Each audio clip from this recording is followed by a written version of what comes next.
পরীক্ষায় ফেল করার কারণে আমার মায়ের ডিভোর্স হয়। সেবার আমি ম্যাট্রিক পরীক্ষায় ফেল করি। আমাদের গ্রাম থেকে 2 জন ফেল করে, সেই 2 জনের ভিতরে আমি একজন। আমার পরীক্ষায় ফেল করার কথা যখন বাবা জানতে পারে, মাকে আর আমাকে ঘর থেকে বের করে দেয়। বড় চাচা বাবাকে বুঝিয়ে বলেন, এত রাতে ওরা কই যাবে, রাতটা যেন এখানে থাকতে দেওয়া হয়।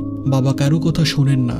বড় চাচা যখন বলেন, মনসুরের মা তুমি আমাদের ঘরে এসে থাকো, বাবা তখন বলেন, ভাইজান তুমি যদি ওদের আজকে রাতে এখানে থাকতে দাও তবে মনে রাখবে আজকে থেকে তোমার আর কোনো ভাই নেই। বড় চাচা একবার মায়ের দিকে তাকালেন, তারপর আমার মাথায় একবার হাত রাখলেন, বিড়বিড় করে কি যেন বললেন, সেই কথা আর শুনতে পেলাম না।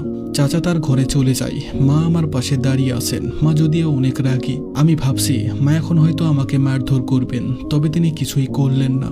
আমাদের বাড়ির উঠানের পাশে তখন খড়কুটোর একটা বিশাল স্তূপ ছিল, কেবল ধান উঠেছে। সেই খড়কুটো এখনো উঠানের পাশে রাখা। বাইরে মোটামুটি ভালোই শীত, কয়েক হাত দূরে কুয়াশায় কিছু দেখা যায় না। এখন রাত গভীর, এই রাতে কোথায় যাওয়ার উপায় নেই। মা খড়কুটোর উপর বসে থাকে চুপচাপ, চোখ থেকে পানি ঝরছে, কোনো আহাজারি নেই। নিশ্চুপতার চোখ থেকে টুপটুপ করে পানি ঝরা। আমিও একটা সময় খড়কুটোর পাশে যেয়ে বসি। মা আমার গায়ে হাত রেখে বলেন, তোর বাপ কেমন জানিস না বাজান, একটু ভালো করে বললে পাশ আসতো না বল। আমি কোনো কথা বলতে পারিনি। টের পাই চোখে পানি জমে গেছে। আমার জন্য মায়ের অপমান সহ্য করতে হচ্ছে। রাত বাড়তে থাকে।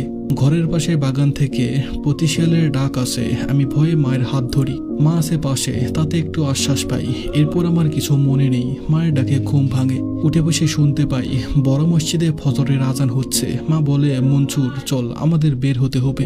আমি জিজ্ঞাসা করলাম, কই যাবে মা? মা বললেন, যাব তোর নানা বাড়ি। ফজরের আজানের পর বাইরে কিছুটা ফর্সা হয়ে উঠেছে। এখন তেমন কুয়াশা নেই, তবে টুপটাপ শিশির পড়ছে। আমি মায়ের পিছু পিছু হাঁটি। নানা বাড়িতে এসে পৌঁছাই, তখন বাইরে রোদ উঠেছে। ভোরের রোদের আলোয় গাছের পাতায় চিকচিক করে। 13 দিন পরে গ্রামে বিচার বসে। বাবার মাকে রাখতে চাইছেন না। সবাই বাবাকে বোঝালো, কিন্তু কোনো কাজ হলো না। সেই বিচারে বাবা মায়ের ডিভোর্স হয়ে যায়। আমার পরীক্ষায় ফেল করা বড় উৎস ছিল, তবে এর আগে বাবা মায়ের ভেতর প্রায় সময় ঝগড়া হতো। কেবলমাত্র পরীক্ষায় ফেল করার কারণে বাবা মা যে আলাদা হয়ে যাবেন বুঝতে পারেনি। দুঃস্বপ্ন দেখে আমি রাতে কাঁদতাম। সবকিছু যেন দুঃস্বপ্নের মতো হয়ে যায়। নানা বাড়িতে আমাদের বেশি দিন জায়গা হলো না। 2 মামার বউ কেমন মাকে আর আমাকে দেখতে পারতেন না। তাদের যেখানে অভাবের সংসার, সেখানে আমরা 2 জন বাড়তি মানুষ। মা আমাকে নিয়ে চলে আসেন মায়ের 2 সম্পর্কের এক খালার বাড়িতে। তাদের বাড়িতে আমরা থাকি। মা এখানে কাজ করেন। তাদের অনেক বড় বাড়ি। বাড়িতে একসাথে প্রতিবেলায় 20 জন মানুষের রান্না হয়। তার 3টা পরিবার এখানে থাকে। আমি বাড়ির পাশে ঘুরে বেড়াতাম।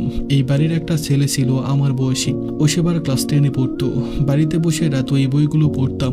এখানকার স্কুলের হেডমাস্টার একদিন